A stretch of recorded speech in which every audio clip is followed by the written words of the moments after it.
In the headlines, Katsina Governor Aminu Masari says government security agencies have failed Nigerians. APC to officially unveil vice presidential candidate Shettima on Wednesday. Central Bank of Nigeria, CBN, raises interest rates to 14%.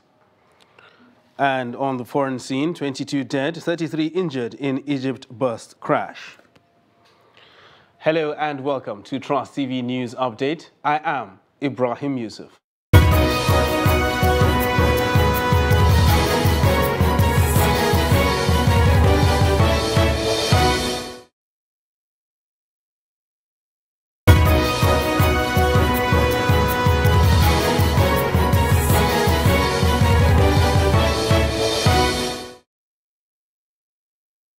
Hello and welcome once again. Katsina State Governor Aminu Bello Masari says government and security agencies have failed to secure Nigerians. Masari disclosed this as in an interview with the BBC on the rising insecurity bedeviling the country, especially the northwest. He says security officials and government who people rely on to protect them have failed to address the insecurity which has not only affected Katsina State but almost every state in Nigeria and other neighboring countries like Niger and Mali. Masari, while noting that a lot of security operatives have been killed in their efforts to tackle insecurity, however, said Nigeria will overcome and tackle the issue of insecurity before handing over to the next administration. The National Drug Law Enforcement Agency, NDLEA, has opened its case against the suspended Deputy Commissioner of Police, Abba Kyari. Kyari is standing trial on an 8-count charge bordering on conspiracy, obstruction, and dealing in cocaine and other related offences before the Federal High Court sitting in Abuja. Mardia Umar has more. At the resumed trial on Monday, the NDLEA brought a commander of narcotics attached to its forensic unit, Patricia Afolabi, to testify as its first witness. The witness told the court that part of her job specification involves receiving and conducting forensic analysis on drug exhibits. Michael Mbanefo is a counsel to the second and third defendants. The fact is that evidence is evidence, irrespective of how it's presented.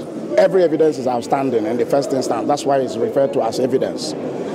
The fact is that she's made presentations in regards to what she knows about what she tested, and we are to put her under the fire of cross-examination to test the veracity of her claims in order to support her claims with an attempt to supporting what the prosecution counsel is alleging or presenting before the court.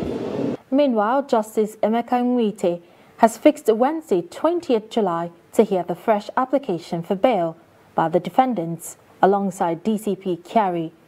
They include ACP Sunday Ubia, Inspector Simon Agiriba, Inspector John Nuhu, and ASP Bauer James. Mardia Umar, Trust TV News, Abuja. And to politics now, where the All Progressives Congress, APC, will unveil Senator Kashim Shettima, the running mate to its presidential candidate Bola Tinubu, on Wednesday. This is coming 5 days after the ruling party postponed the unveiling, with no reason given for the shift in date. Shettima was meant to have been presented to party members at the APC National Secretariat on July 14th, but an APC official told reporters the event has been moved forward. APC National Organizing Secretary Suleiman Arugungu said the official unveiling will take place on Wednesday, 20th July 2022, by 1 p.m. at Sheikh Musa Adua Center in Abuja.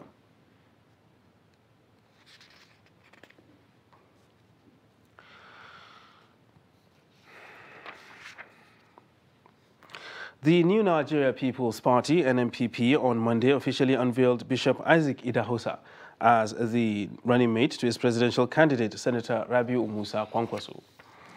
The event took place at the International Center in Abuja, and the presidential candidate of the party, Rabiu Musa Kwankwaso, had prior to the unveiling stated that the choice of Idahosa as his running mate is based on the cleric's outstanding record and impeccable character.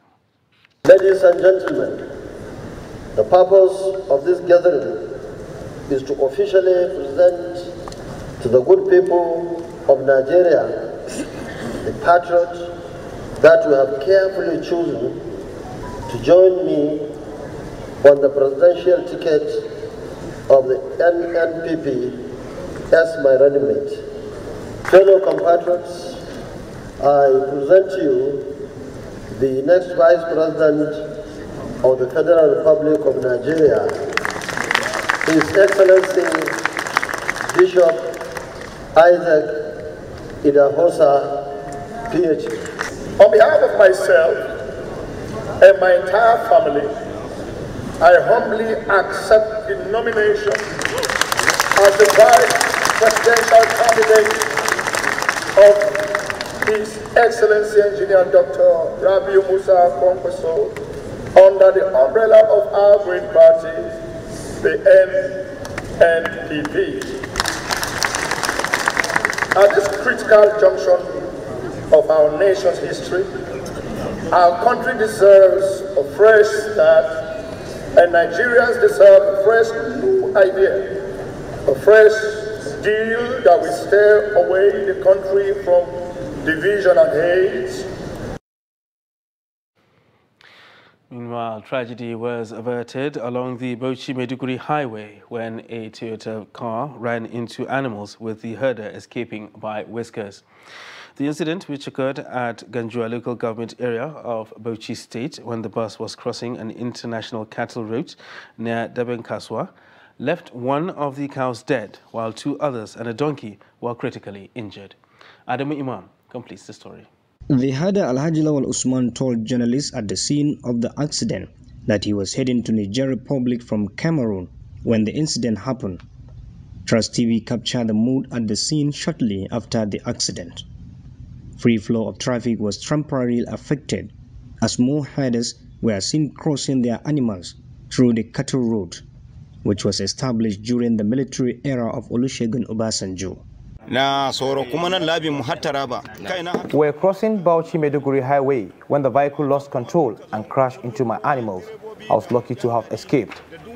This is not the first time I am experiencing this kind of incident, because several accidents have been happening on the road.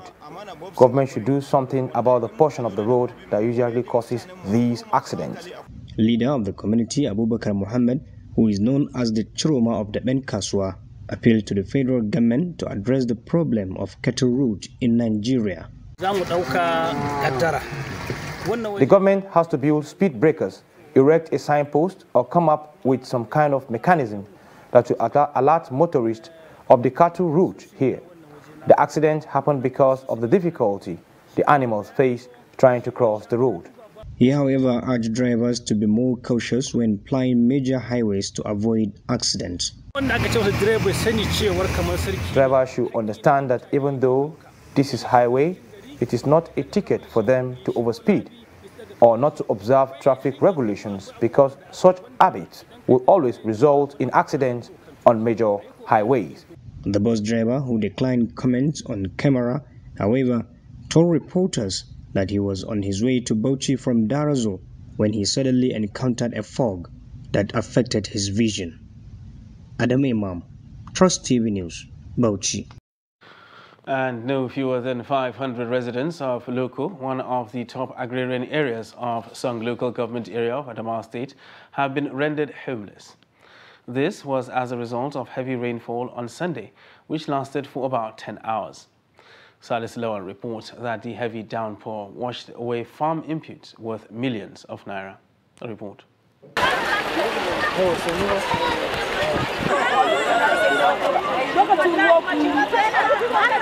It was a tale of one loss after another, as residents of the area helplessly watched the heavy rains washed away their sources of livelihood.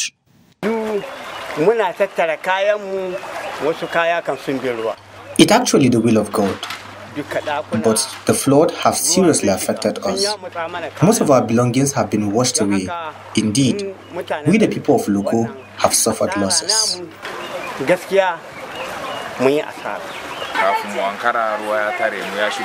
Of course, no life was lost, but we lost farm input worth millions of naira as the result of the heavy rains.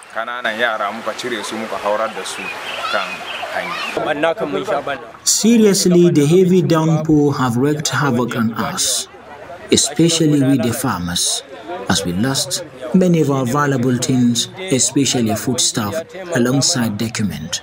We actually need government support. Apart from rendering hundreds of residents homeless, the flood also wreaked havoc in Kaswambohu, area of the agrarian community of Loko. Chairman of the market, Ibrahim Aliyu, said they lost over 800 bags of grains to the flood. We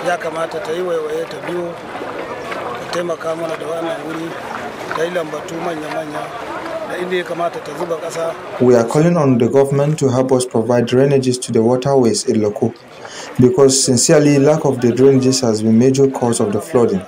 We are appealing and calling on government to please come to our aid.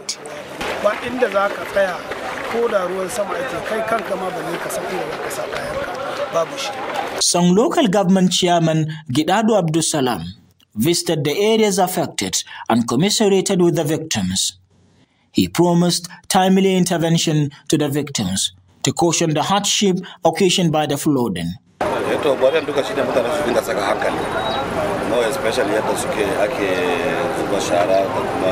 I sympathize with them. However, as the local authorities, we will assist them with the necessary palliative to cushion their hardship.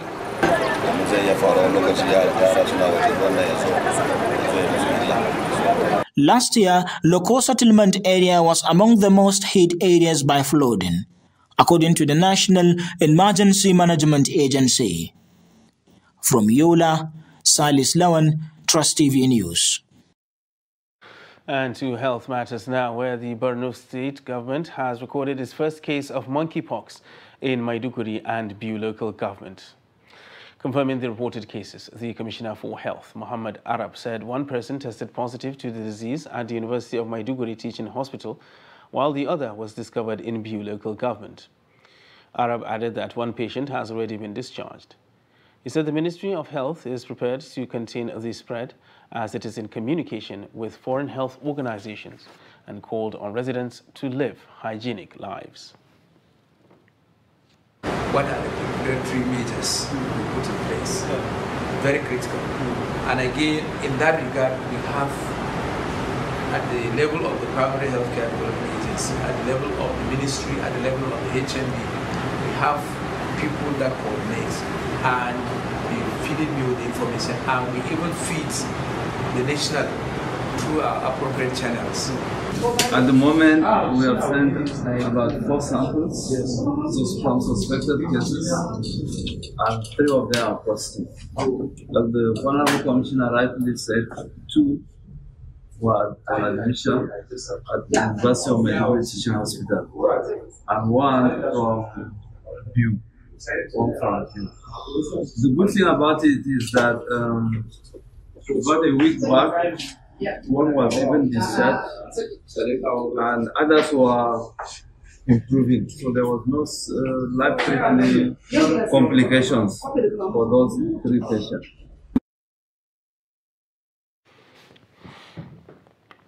You're watching Trust TV News Update. And still to come on the news, coping with tomato price in Kaduna. Details of this and more after the break. Do stay with us.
Welcome back, and thanks for staying with us on Trust TV News Update.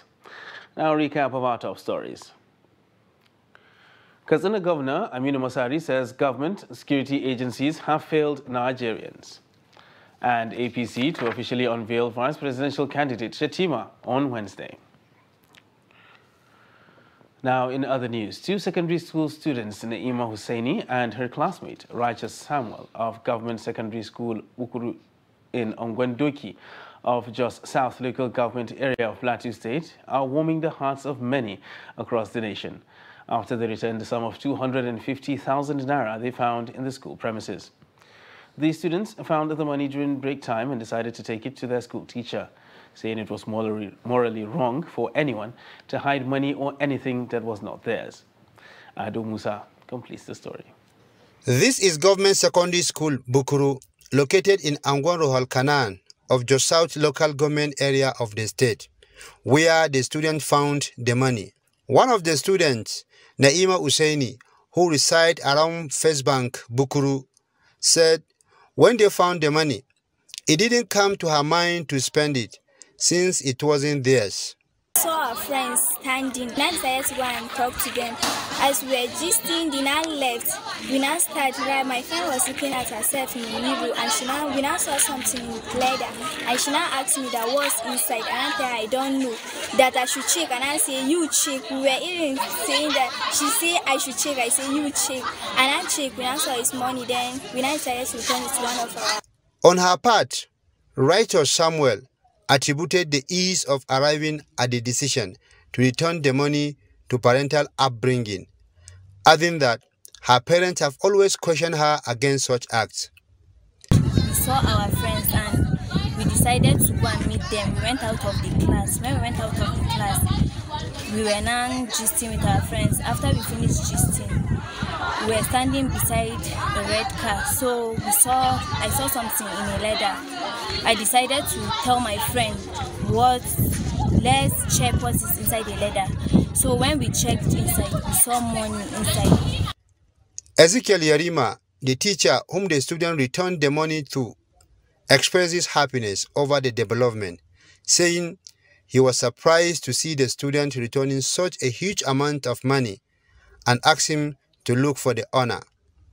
Two of my students, Naima and Righteous, found some money and brought it to me. And the amount is 250,000. I was very much surprised at the kind of heart those children have, that they found a huge amount of money and brought it to me. And so what I did was to look for the owner of the money.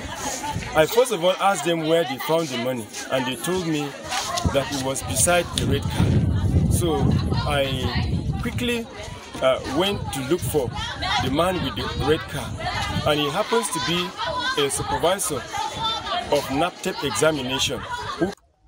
The teacher, who said he is proud of the students who have shown that they are God-fearing, also appreciated their strength and character and urged others to emulate. Ado Musa, Trust TV News, Jos. Now, residents of Kaduna Metropolis are lamenting the increasing price of tomato in the market. While the tomato sellers attributed the increment in the price to unavailability of the produce and cost of transportation, farmers say excessive rain is affecting the yield of tomato. The report. Tomato is an essential cooking ingredient in many homes, though it is grown mainly in the north in large quantities. Recently, buyers have been experiencing persistent increase in the price of a basket of tomato. It still affects my business. Explain. It affects my business was the amount that we are buying it.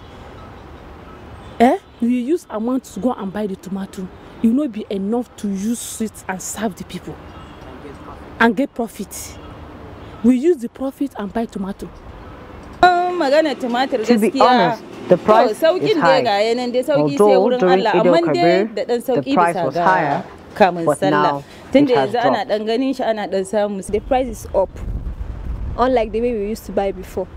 For sellers of tomato, the unavailability and the cost of transporting the product is responsible for the price increase.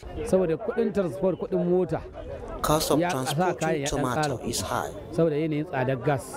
Price of basket of tomato starts from 15,000 to 18,000 and 20,000. Abubakar Yunusa is one of the farmers along Bashamo Road close to River Kaduna. He says the present weather does not augur well for tomato cultivation because of excessive rain. During dry season, we harvest large quantities of tomato because the cold weather is good for the tomato. Now, we are in rainy season, and the excessive rain doesn't augur well for the plant, so we can't harvest large quantities. Another factor farmers believe is contributing to the scarcity of the product is the presence of termites that are believed to affect the tomato plant. Termites affect the plant this season. According to the farmers, farm input and modern farming technology will help to improve the production of tomatoes, therefore calling on the government to come to their aid. The Niger National Petroleum Company Limited is up and running and is expected to support sustainable growth across other sectors of the economy as it delivers energy to the world. Speaking on Tuesday at the State House, President Muhammadu Buhari, while unveiling the NNPCL on Tuesday, he said the new firm would ensure that Nigeria's national energy security was guaranteed. Minister of State for Petroleum Resources, Timipre Silva, lauded Buhari for signing the Petroleum Industry Act in 2021 that has lingered for 20 years. The Group Chief Executive Officer of the company, Mele Kyari, said the firm has created a robust expansion plan to increase its retail outlets from 547 units to 1,500 outlets within the next 6 months.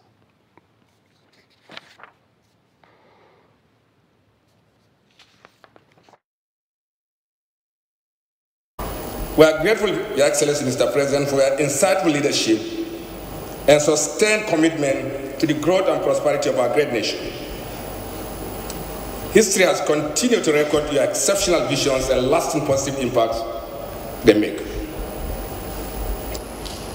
A new dawn was ushered into Nigeria's oil and gas industry that fateful day of 16th August 2021, when you signed the Petroleum Industry Bill into law, making it the PIA 2021. It was a landmark achievement and victory for all Nigerians after about 2 decades of dashed hopes. This is a landmark event for the Nigerian oil industry. Our country places high premium in creating the right atmosphere that supports investment and growth to boost our economy and continue to play an important role in sustaining global energy requirements. We are transforming our petroleum industry to strengthen its capacity and market relevance for the present and future global energy priorities.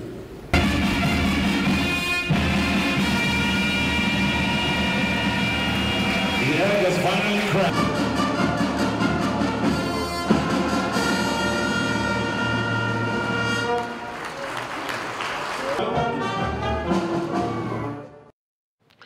The Monetary Policy Committee of the Central Bank of Nigeria has raised the monetary policy rate to 14%. The chairman of the committee and governor of the CBN, Godwin Emefiele, disclosed this during a post-MPC briefing in Lagos. According to Emefiele, the interest rate, which was pegged at 11.5% for over 2 years, was raised to 13% in May to tackle rising inflation. Meanwhile, the committee retained the asymmetric corridor at plus 100 to minus 700 basis points around the MPR, retained the credit reserve ratio, CRR, at 27.5%, as well as liquidity ratio at 30%. The federal government, in partnership with El Rey Technologies Company, has inaugurated the first ever national game to enhance revenue generation for a sustainable economy. The event, which attracted lottery stakeholders from the country as well as representatives from Mali, Ghana, Cote d'Ivoire and Niger Republic, and launched by House Speaker Femi Gbajabiamila, is to add value to the lottery sector and national development. The Speaker, Gbajabiamila, said although the operations of the national game had taken a long time to manifest, it will impact the national economy. To all NDAs to initiate programs that generate employment for our teeming youths. Most concerning was the proliferation of unregulated foreign games in Nigeria and export of revenues due to heavy patronage by Nigerians. We have a population of about 200 million. Our operators, our agents, our players, they participate in foreign games, so why can't we have our own? It's a legacy project. It's something that we need, and it's going to enhance the revenue as well, because our present operators, yes, they have their own games. They have the indoor games, they have the Ghana games, and we just feel that we need to have a national game and embrace that, and just for the prosperity and also to help government, because government cannot do it alone. For us at the NLA, and as pace setters of the lottery in the sub-region, again, we are ready to lend Nigeria with all the support you need. And now we know we can play our game without Nigeria at least looking through the pinhole camera to take the numbers and play. It's a moment we all should be proud of. Our country is now poised to become part of the long global history of state-franchised and state-owned national lotteries, providing jobs and contributing significant sums to the public purse. And at least 22 people have been killed and 33 others injured in southern Egypt on Tuesday when the bus they were traveling in smashed into a parked truck. The bus, carrying around 45 passengers, crashed into a stationary truck near the village of Al-Barsha, some 300 kilometers south of the capital city, Cairo. And that wraps up Trust TV News Update for this hour. For more news, you can subscribe and follow us across all our social media platforms. I am Ibrahim Yusuf. Thanks for watching.